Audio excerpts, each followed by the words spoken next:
એમના ઉપર હુમલો કરવામાં આવ્યો અને આ વિસ્તારમાં બાબર સિટીનું અને આજુબાજુનું વાતાવરણ ડોળીને અસામાજિક તત્વોએ પોતાનો મનસૂબો અને પોતાની દાદાગીરી એ બહાર લાવવા માટેના જે પ્રયત્નો કર્યા છે અને વખોડી કાઢીએ છીએ।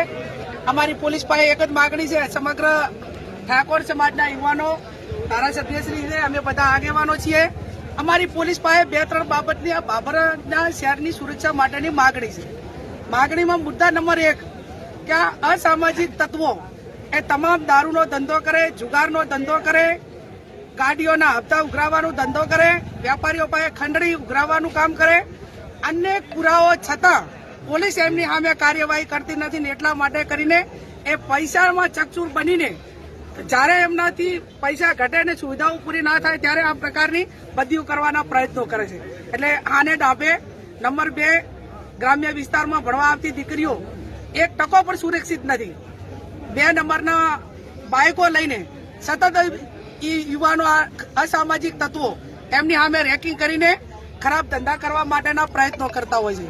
બીજું, આવડો મોટો ઠાકોર સમાજ હોવા છતાં જો એ સમાજને જેમ ઢોર જુડે એમ નિર્ભય રીતે બેફામ રીતે મારતા હોય તો બીજા ગરીબ સમાજો એ કઈ રીતે બાબરની અંદર રહી શકે ને એમને કઈ રીતે આપણે એમને પ્રોટેક્શન આપી શકીએ, એ પણ અમારી પોલીસ પાસે માગણી।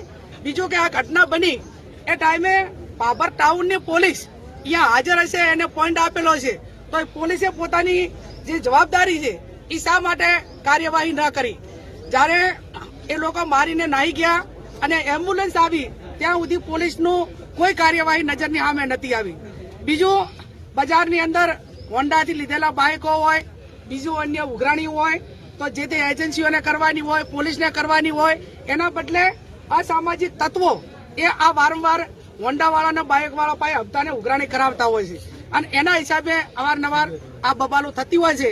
એટલે આ કેસમાં અમારી ગંભીરતાપૂર્વક પોલીસ પાસે માગણી છે, તમામ આરોપીઓને પકડીને જેલને હવાલે કરે અને જેમ રાજ્યના ગૃહમંત્રીએ કીધું કે અસામાજિક તત્વો જે તે ટાઉનમાં છે એનું વરઘોડું કાઢવામાં આવશે।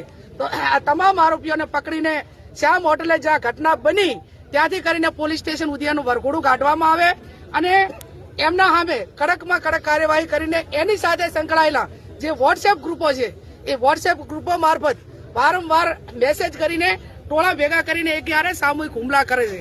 તો આ કઈ રીતે બંધાય, આ બાબતની માગણીઓ એ અમારી પોલીસ પાસે છે।